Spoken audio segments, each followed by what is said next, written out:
Nintendo Switch 2 cases like this dbrand case are coming under fire once again for another issue that has cropped up after people have received their units and have started using and abusing their systems, I guess, like they normally do.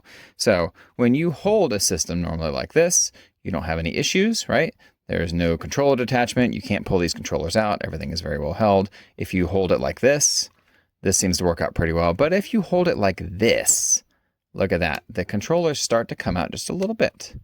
You can forcefully remove them if you really want to, but you have to apply a fair bit of force. I think what people are now doing is they're grabbing their controller like that and letting the system go.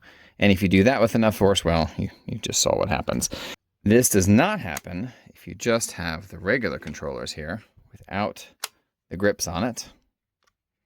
You can, I hate to drop my system, but you can do this and it doesn't fall out. So clearly there is an issue where the controllers are not fully inserting themselves if you have a skin like this that has a lip that goes over the edges. Because basically what's happening here is when you have the regular controllers attached, there is a very, very small gap on the top and bottom of the controllers.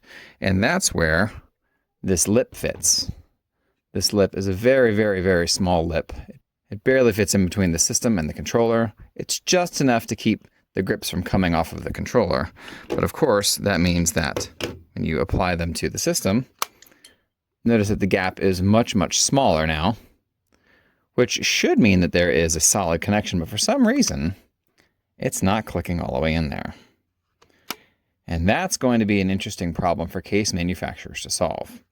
Now, I will say, in my regular use over the past few weeks using the dbrand, I have seen this where if I hold it, I can notice that it gets loose, but I've never had it actually fall out of my hands like that.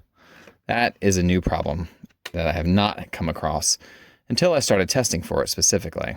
I would say, in general, you probably are not going to run across this, although you probably should be mindful if you've got a case on your Switch 2 that you can pop the sides off.